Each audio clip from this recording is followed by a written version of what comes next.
Vivian Sterling stood beneath the crystal chandeliers of the Orpheum atrium, the powerful face of AstraCore Innovations glowing against a backdrop of applause.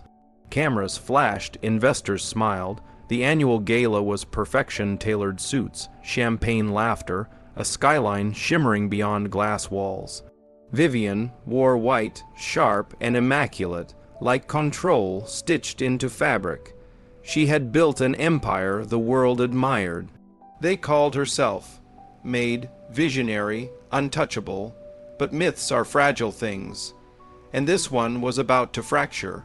At the edge of that golden room stood Caleb Brooks in a gray janitor's uniform, holding a small bouquet of white lilies and yellow daisies. The flowers looked painfully modest beneath chandeliers, worth more than his yearly income. He didn't step forward with arrogance. He stepped forward with history. He had known Vivian long before the tower of AstraCore pierced the sky, back when it was only a folding table in a garage, and two people daring to dream louder than their fear. When Vivian turned and saw him, something flickered in her eyes. Not recognition exactly, more like a ghost pressing against glass. Caleb offered the bouquet gently. "Congratulations," he said, his voice calm but heavy with years she had erased. For a brief second, the noise of the gala dulled. Then her expression hardened. She pulled her hand back slightly, as if touching him might stain the air. "This isn't appropriate," she said quietly, though microphones nearby nearly caught it. The surrounding circle tightened. Wealth senses tension like sharks sense blood. A janitor offering personal flowers to the billionaire CEO. Cameras leaned closer. Caleb didn't flinch. He had learned how to endure silence. What he hadn't prepared for was the sound of running footsteps across marble. Small shoes slapped the floor. A young girl in a pale blue dress burst into the open space between them. Before security could react, she threw herself into Caleb's arms and wrapped him tightly. Her voice rang out clear enough to slice through crystal. "Dad," the word froze the Orpheum atrium. Champagne glasses paused midair. A camera dropped. Somewhere, glass shattered against marble. And in that suspended second, Vivian Sterling's empire trembled not because of scandal, but because of truth spoken by a child. Sophie clung to Caleb as if he were oxygen. "I told you I'd find you," she whispered fiercely against his shoulder. Caleb held her, bouquet crushed awkwardly between them, heart pounding not from fear, but from being named. In a room that had erased him, his daughter made him real. Whispers erupted. Did she say Dad? Is that her ex? He works here. The myth of Vivian Sterling, the woman who built everything alone, began to crack under the weight of a single sentence. Vivian's voice cut in, controlled but tight. "Sophie, stop." But Sophie didn't. Children rarely care about reputations. "You don't get to pretend he doesn't exist anymore," she said, her voice shaking yet unbreakable. She turned to the crowd. "This is Caleb Brooks. He helped build this company. He's not just a janitor. He's my father." The silence that followed felt louder than applause ever could.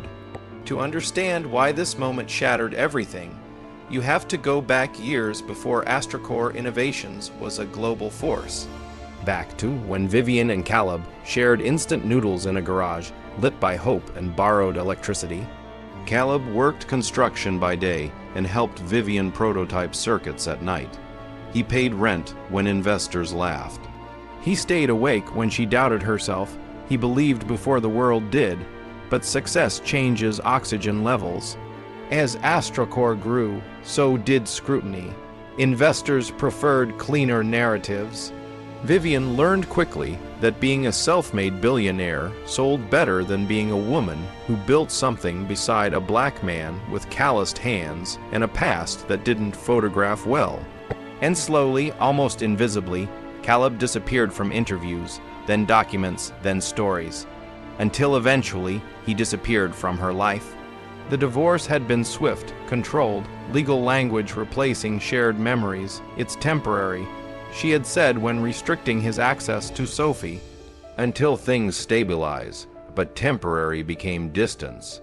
Distance became silence, and silence became survival. Caleb didn't fight publicly. He chose the quieter war, working multiple jobs, taking a janitorial position inside the very company he once helped launch, just to glimpse Sophie from afar.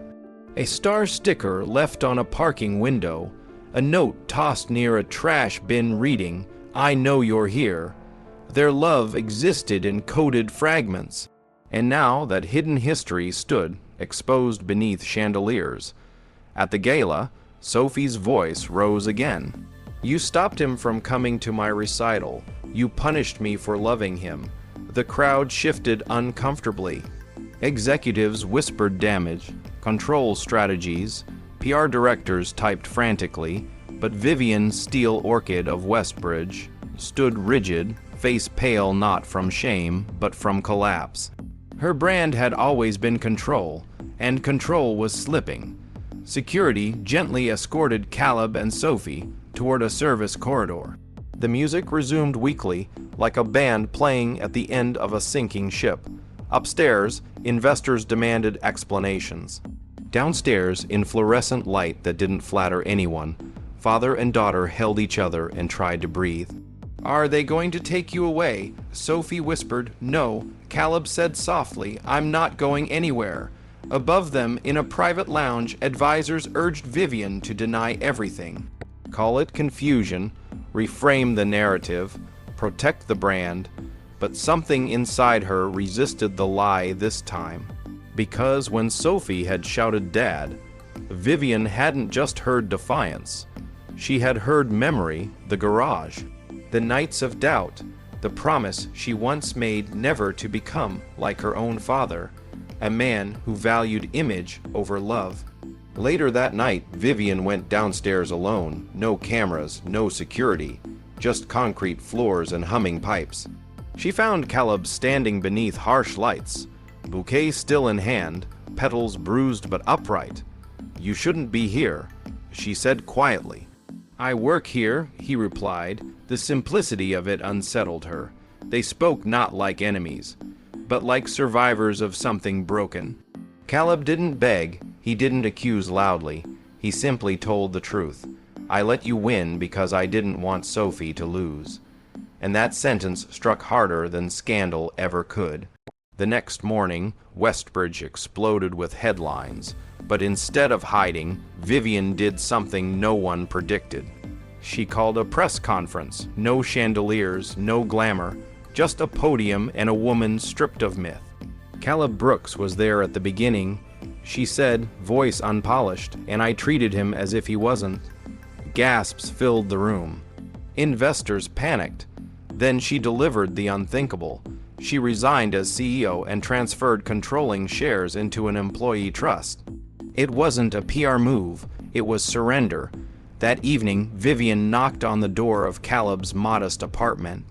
No tailored suit, no armor, just a mother holding a handwritten letter. Sophie answered with crossed arms and wounded pride. "You were mean to Dad," she said bluntly. "I know." Vivian replied, not defensive, not strategic, just honest. Inside that small kitchen, far from marble floors, something began that no gala could manufacture. Not instant forgiveness. Not dramatic reconciliation. Just space. Space for truth to breathe. Space for a family to relearn itself. Weeks passed. Caleb continued working at AstraCore, but now people looked him in the eye. Not as charity, but recognition. Sophie did homework at the table while both parents sat nearby, awkward but present. Vivian learned to listen without commanding. Caleb learned that letting someone back in required courage too. The final image wasn't a boardroom victory or a stock rebound.